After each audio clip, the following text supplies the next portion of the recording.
पवईतील जयभीम नगरामध्ये झोपडीधारकांच्या झोपड्या उद्ध्वस्त केल्याच, परंतु अशा पद्धतीनं झोपडीधारकांना अमानुष्यपणे पोलिसांनी मारहाण केलेली आहे। या तरुणाला ज्या पद्धतीची मारहाण केली तो महाराष्ट्र संध्याकाळी आपली कैफियत मांडत आहे ते आपण पाहू शकता। किती पोलिसांनी मारला तुम्हाला? 3 पोलिसांनी। 2 बाउन्सर होते।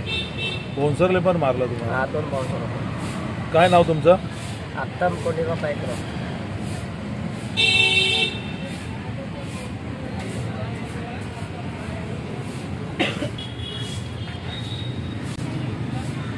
पवईतील जयभीम नगरातील झोपडपट्टीवासियांची घरं उद्ध्वस्त केल्यानंतर आता हे झोपडपट्टीधारक अशा पद्धतीनं रस्त्यावर आले।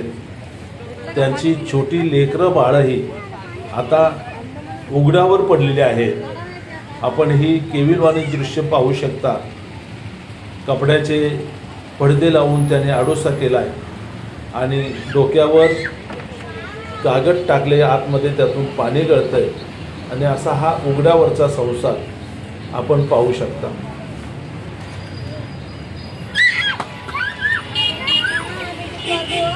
अशी अवस्था पवईतील जयभीम नगरातील बिचाऱ्या झोपडपट्टीवासियांची झाली आहे। हे एक बुजुर्ग नाव काय तुमचं? या ठिकाणी आडवे पडले। किती वर्ष राहतो तिथं? मला 45 वर्ष झाली त्या झोपडपट्टीत। 45 वर्ष आले तुम्हाला? घराचे कागद बिगद आहेत का सगळे तुमच्याकडे? कागद काय? राशन कार्ड, आधार कार्ड आणि पॅन कार्ड आहे ना? महापालिका नाही तर बिल्डर एवढं सगळं करील असं तुम्हाला वाटलं होतं काय? आता आम्हाला वाटलंच नव्हतं ना साहेब।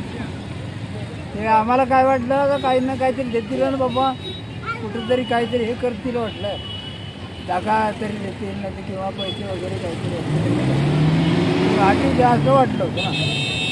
पण एवढा प्रथम गेलं मग असं माहिती नाही ना कोणाला। ते पण 2च दिवसामध्ये 3 तारखेला नोटीस लावली आणि 6 तारखेला धुमाकूळ झाला।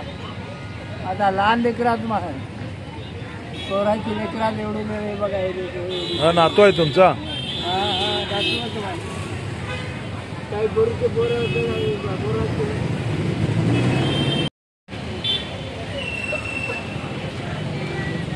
जयभीम नगरामध्ये झोपडपट्टी उद्ध्वस्त झाल्यानंतर हे उद्ध्वस्त सगळे आबालवृद्ध अशा पद्धतीनं आपलं आता काय होणार याची चिंता करीत या मोकळ्या जागेत बसलेले आपण पाहत आहात। ह्या आजीबाई आहेत, वर टाकलेला जो कागद आहे त्याच्यावर पावसाचं पाणी साठलंय।